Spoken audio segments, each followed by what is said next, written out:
Palakpakan natin ang mga pinakamatalinong tao ngayon sa social media, ang mga anti-Duterte poetry police! Mga kababayan, nakakatawa na talaga ang takbo ng politika ngayon. Imbis na seryosong ebidensya ang pag-usapan sa impeachment trial, ang pinagkakabalahan mga kritiko sa internet ay kung bakit daw hindi naglagay si VP Sara ng bibliography at APA citation sa kanyang press conference. Plagiarism daw.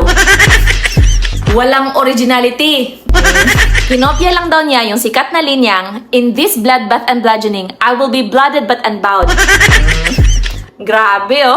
Nahuli niyo siya, no? Ang tatalino niyo talaga. So ano ang susunod nating ikakaso?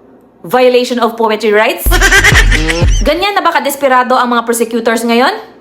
Kapag hindi nyo kayang tibagin ang paninindigan ng tao, ang sisitahin nyo na lang ay kung nag-footnote ba siya sa gitna ng interview? Ang babaw ninyo, no? Mga ka-DDS, para ma-educate natin itong mga self-proclaimed literary geniuses, may tinatawag tayong allusion sa English, no? Ibig sabihin, gumagamit ka ng makasasayang linya mula sa isang tula para ilarawan ang kasalukuyan mong pinagdadaanan, no? Ginamit nga ni Nelson Mandela ang tulang Invictus sa loob ng kulungan ng walang copyright case eh.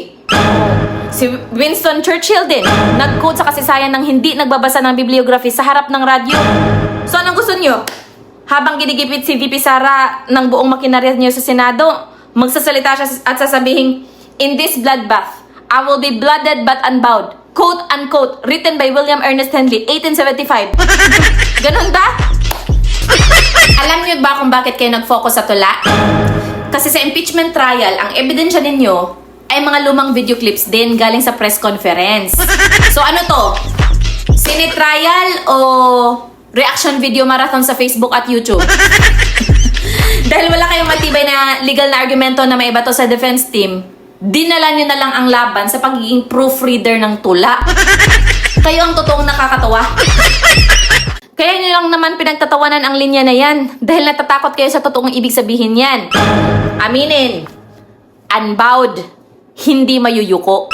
Ginagamit na yan ng pamilyang Duterte noon pa. At ngayong ginagamit ni VP Sara, asar na asar kayo dahil kahit anong gipit ang gawin ninyo, hindi nyo siya makitang umiiyak o sumusuko. Nakatayo pa rin siya, matapang, at handang harapin ang inyong maruming laro.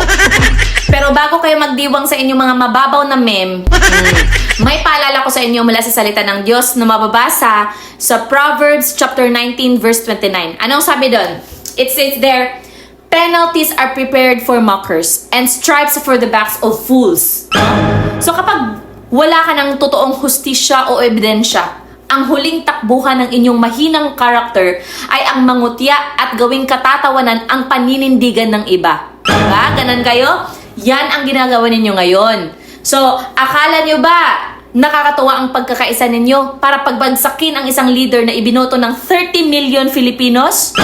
Sabi ng Biblia, mga kabayan, ang parusa ay nakahanda na para sa mga mapanuya, para sa mga mockers ba? Pwede ninyong gawing katatawanan ang tula ngayon. Pero sa huli, mga kababayan, ang hustisya ng Panginoon ang tatapos sa inyong mga kasinungalingan. No? Sugatan man si VP Sara ngayon dahil sa inyong mga political attacks. Nananatili siyang unbowed dahil ang lakas niya ay nanggagaling sa katotohanan at sa Diyos na nagtatanggol sa mga inaapi. No? Kaya sa mga poetry police dyan, no? Mag-aral muna kayo ng basic literature. At sa lahat ng mga solid supporters na nanonood, itaas ninyo. Itaas natin ang ating mga noo. Because we still stand with VP Sara Duterte. Hanggang dulo.